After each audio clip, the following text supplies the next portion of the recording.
आपने हमने एक कहानी तो सुनी ही है कि गौतम बुद्ध को बोधि वृक्ष के नीचे सत्य की प्राप्ति हुई थी, आत्मज्ञान हुआ था। वो कौन सा ज्ञान है जिसे प्राप्त करने के लिए लोग अपना घर बार तक त्याग देते हैं? वो कौन सा ज्ञान है जिसके लिए लोग कठिन से कठिन परीक्षाओं में भाग लेते हैं? आपने कभी ना कभी तो सोचा होगा। और इस सच को जानने के लिए लोग अनेक महात्माओं के व्याख्यान सुनते हैं कि कभी ना कभी इनके मुंह से वो सत्य तो निकल ही जाएगा जिसके लिए हम प्रयासरत हैं। इतनी योग समाधि साधना करने का क्या लाभ? ऐसा सोचकर कई लोग अनेक महात्माओं के पास जाते हैं और उस ज्ञान के लिए प्रयासरत होते हैं। हमें लेकिन महात्माओं से केवल मार्गदर्शन मिलता है, गाइडेंस मिलता है। मैं आपको स्पष्ट कर देना चाहता हूं कि जिस ज्ञान के बारे में हम बात कर रहे हैं उसके सूक्ष्म स्वरूप तक आपका मन भी नहीं पहुंच सकता। पतंजलि ऋषि ने अपने योग सूत्र के समाधि पाद में समाधि लगने के बाद जो हमारी निर्विकल्प समाधि होती है, जिसमें कोई विचार नहीं रहता, उसके बाद क्या होता है उसका वर्णन किया है। एक सूत्र में पतंजलि ऋषि कहते हैं, उस अवस्था में अर्थात निर्विकल्प समाधि की अवस्था में योगी की बुद्धि सत्य के स्वरूप को ग्रहण करने वाली होती है, अर्थात ऋतंबरा प्रज्ञा को ग्रहण करने वाली होती है। उसमें संशय और भ्रम का लेश मात्र भी नहीं रहता। किसी प्रकार का उसे संशय नहीं होता कि जो ज्ञान उसको अप्राप्त हो रहा है वो सही भी है कि नहीं। वह पूरी तरह मन से, मजबूत मन से उसे ग्रहण करता है। उसके मन में संशय का लेश मात्र भी नहीं होता। सत्य उसके सामने आ जाता है। पतंजलि ऋषि कहते हैं कि वेद, शास्त्र और जो हमारे महापुरुष हैं उनके वचनों से वस्तु का सामान्य ज्ञान होता है, पूर्ण ज्ञान नहीं होता। मैंने आपको पहले भी कहा कि महापुरुषों के वर्ण जो वचन होते हैं उनके वर्णन से केवल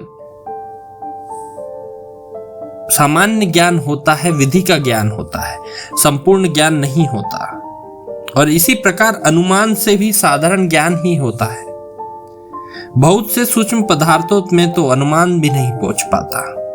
वेद शास्त्रों में जो हमारे ग्रंथ हैं उसमें किसी वस्तु के स्वरूप का वर्णन सुनने से जो मन में जो निश्चय होता है वह श्रुत बुद्धि कहलाता है, अर्थात सुने हुए से हमने एक अनुमान लगाया। और इस प्रकार अनुमान युक्त प्रमाण से जो वस्तु का स्वरूप निश्चय होता है वह अनुमान बुद्धि कहलाता है। दोनों प्रकार की बुद्धि वृत्तियां वस्तु के स्वरूप को सामान्य रूप से ही समझा पाती है। उसके अंग प्रत्यंगों सहित उसका पूर्ण ज्ञान इससे नहीं होता। हम यहाँ वस्तु का अर्थ सत्य से ले रहे हैं जिसकी हम खोज कर रहे हैं। लेकिन अगर आप समाधि में जाते हैं तो ऋतंबरा प्रज्ञा से वस्तु के स्वरूप का यथार्थ और पूर्ण अंग प्रत्यंगों से ज्ञान हो जाता है, अर्थात यह उन दोनों प्रकार की बुद्धियों से भिन्न और अत्यंत श्रेष्ठ है। जो हमने दो बुद्धियां देखी, जो पहली हमने देखने पर, प्रमाण देखने पर निश्चय किया कि यह ज्ञान ऐसा है, और दूसरा हमने अनुमान लगाया उसके आगे कि यह ज्ञान ऐसा। इन दोनों बुद्धियों से श्रेष्ठ जब हम समाधि में जाते हैं तो सत्य का जब हमें ज्ञान होता है वह इनसे श्रेष्ठ होता है। मनुष्य किसी भी वस्तु का अनुभव करता है, जो कुछ क्रिया करता है, यह सब संस्कार उसके अंतःकरण में इकट्ठे हो जाते हैं, अर्थात उसके सबकॉन्शियस माइंड में, या जिसे हम अवचेतन मन भी कहते हैं, उसमें इकट्ठे हो जाते हैं। इन्हीं को योग शास्त्र में कर्माशय कहा जाता है।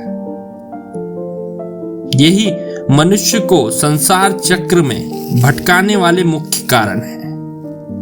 इनके नाश से ही मनुष्य मुक्ति लाभ प्राप्त कर सकता है। और ऋतंबरा प्रज्ञा अगर आपको प्राप्त होती है समाधि की स्थिति में, तो आपके ये जो संचित कर्म है इनका नाश होने लगता है। ये जो इकट्ठे हुए संस्कार है इनका विनाश हो जाता है और हमारी बुद्धि में प्रकृति के यथार्थ रूप का भान हो जाता है, प्रकाश हो जाता है और योगी शीघ्र ही मुक्त अवस्था के पास पहुंच जाता है।